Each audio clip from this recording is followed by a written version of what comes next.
Hi everyone, this is Brian with Anderson Pens, and today I want to take a look at the Namiki Emperor. Let's take a look. Okay, so here we have perhaps one of the largest pens on the market today, the Namiki Emperor. This is an ebonite pen with a urushi lacquer.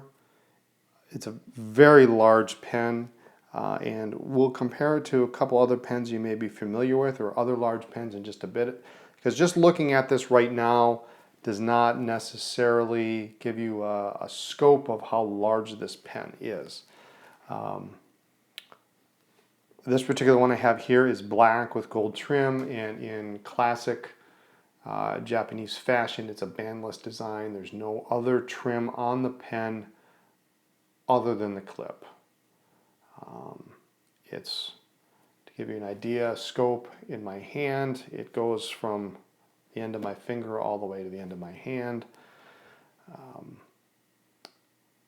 Fairly evenly dispersed cap versus barrel. It's a screw cap, and as I take it out, the first thing you're going to notice is this giant nib, which Namiki calls a number 50 nib. And you can see on the end of the nib you have the outline of Mount Fuji. It's an 18 karat nib, and this pen, unlike other pens, large pens on the market today, is solely an eyedrop filler. So this pen has massive capacity.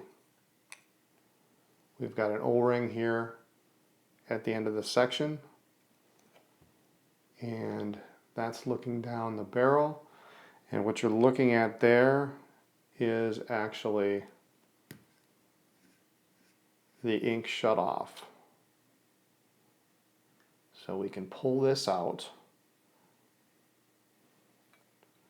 and this you can use to actually help clean the pen.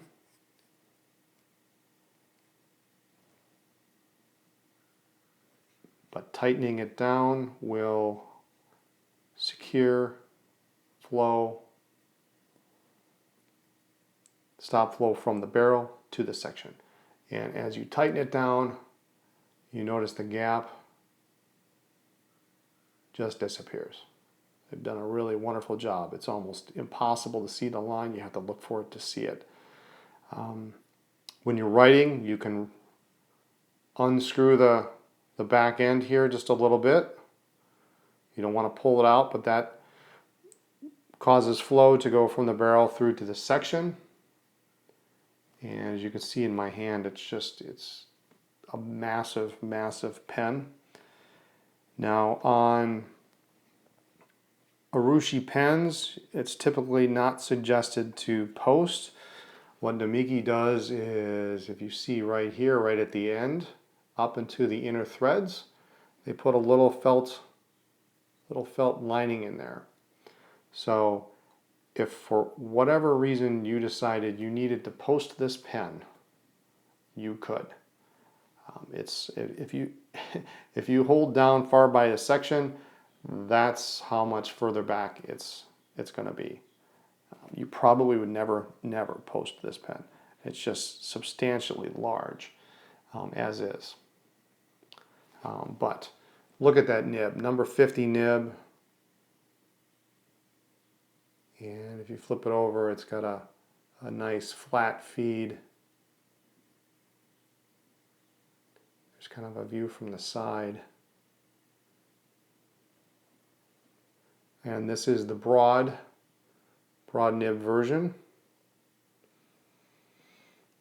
So again, eyedropper filler, just unscrew it, fill it up.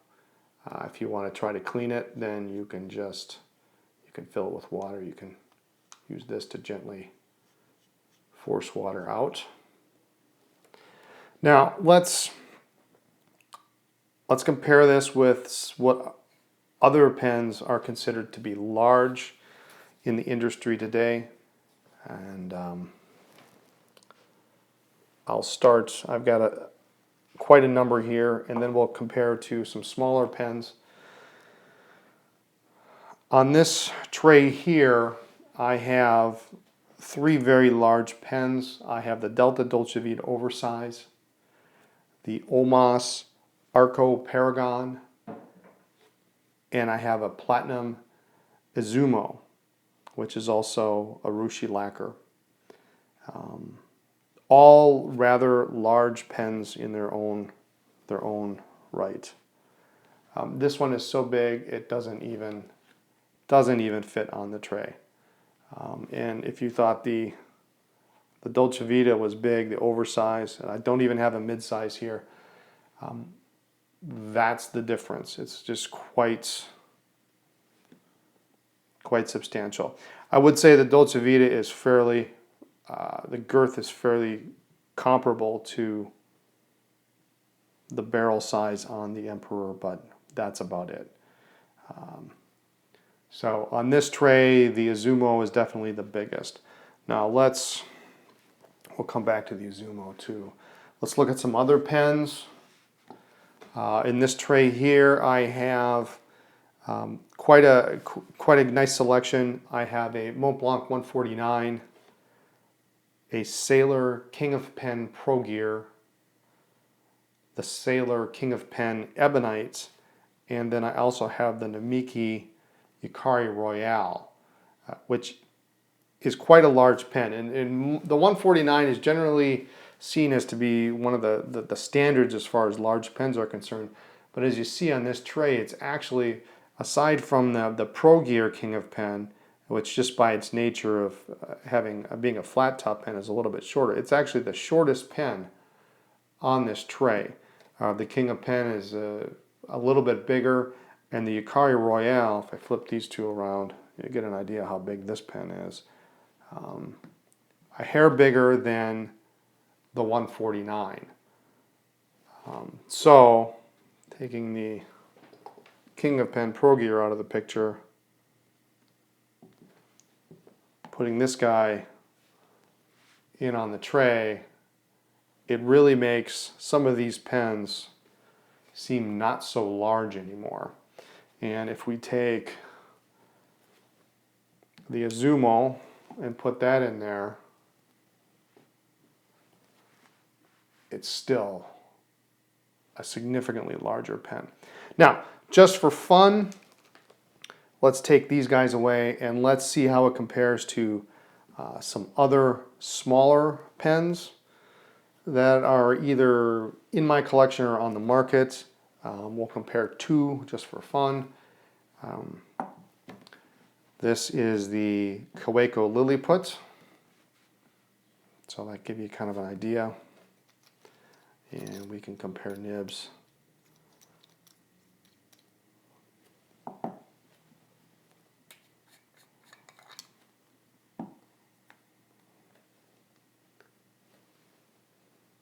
So that gives you kind of an idea. And then I brought a vintage pen from my collection, which is not actually the smallest pen I have. I do have one that is smaller, but this is just an interesting pen. This is a Peter Pan,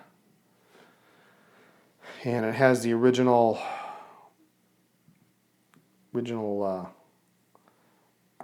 lanyard, so to speak, the little cord there.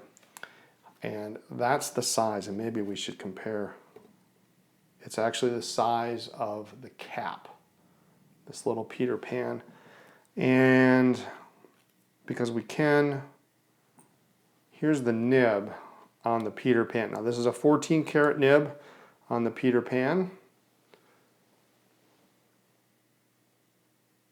And there you have it.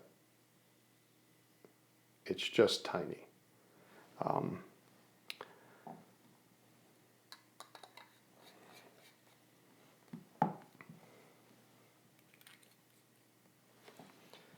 So there you have it, some comparisons of the Namiki Emperor. So there you have it, the Namiki Emperor. Be sure to check us out online at andersonpens.com, our store in Appleton, Wisconsin, or at any number of pen shows nationwide.